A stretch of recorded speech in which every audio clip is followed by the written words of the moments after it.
নমস্কার বন্ধুরা, আমাদের স্কুলের সরস্বতী পুজোর খুঁটিনাটি সমস্ত কিছু একদম প্রথম থেকে শেষ পর্যন্ত আমি কয়েকটা পার্টে আপনাদের সঙ্গে শেয়ার করতে চাই। আর এটা হচ্ছে তার প্রথম পার্ট। দেখুন, সকাল থেকেই মহলটা ছিল এই রকম। আর হ্যাঁ বন্ধুরা, এবছর নেতাজি জন্মজয়ন্তী এবং সরস্বতী পুজো দুটোই ছিল একই ডেটে, অর্থাৎ 23শে জানুয়ারি। আর দুটোই তো পালনীয় স্কুলের জন্য, আর আমাদের স্কুল সমান তালে দুটো অনুষ্ঠানের জন্যই একই সাথে আয়োজন করছে। আমি তো খুব ভোর ভোর স্কুলে চলে এসেছি। এসে পুরোহিত মশাই পুজোতে বসার আগে পুজো মণ্ডপে এবং প্রতিমাতে যে প্রাথমিক কাজগুলো থাকে সেই কাজগুলো সারছি। সঙ্গে অবশ্য আমি বেশ কয়েকজন ছাত্রকে পেয়েছি, ওরা এসে আমার সঙ্গে কাজে হাত লাগাচ্ছে। আমাদের স্কুলের ছাত্রীরা আগের দিন প্রতিমা মণ্ডপে আলপনা দিয়ে রেখেছে, খুব সুন্দর আলপনা দিয়েছে। সেটা এখন শুকিয়েও গেছে এবং ওই আলপনার ওপর মাতৃ প্রতিমাকে বসানো হয়েছে এবং একটু পরিষ্কার পরিচ্ছন্ন করে রেখে সেখানে সমস্ত কিছু প্রয়োজনীয় জিনিসগুলো গুছিয়ে বাগিয়ে রাখা হচ্ছে।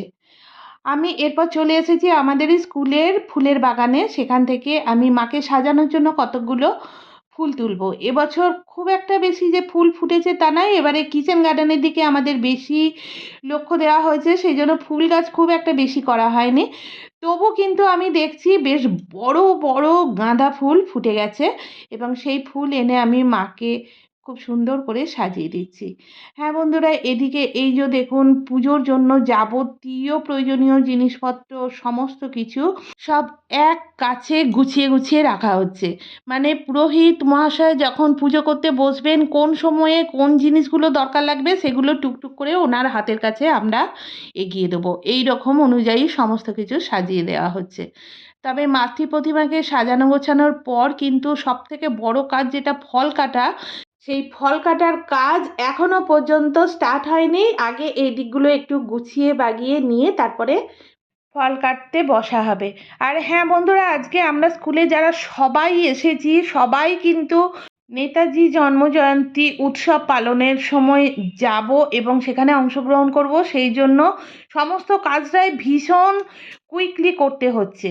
হ্যাঁ, অনেক কাজ এবং খুব তাড়াতাড়ি করতে হচ্ছে। এই যে ওই দিকটা একটু সেরে এবার আমরা ফল কাটতে বসে পড়েছি। এখনো পর্যন্ত পুরোহিত মশাই আসেননি। পুরোহিত মশাই আসার আগে আমার টার্গেট আছে ফল কাটার কাজটা পুরো কমপ্লিট করে ফেলবো। তো দেখতে থাকুন আমাদের স্কুলের সরস্বতী পুজো। সমস্ত কিছু খুঁটিনাটি বিষয় নিয়ে আমি পরপর ভিডিওয়ে হাজির হব। এখন এই পর্যন্তই, টাটা।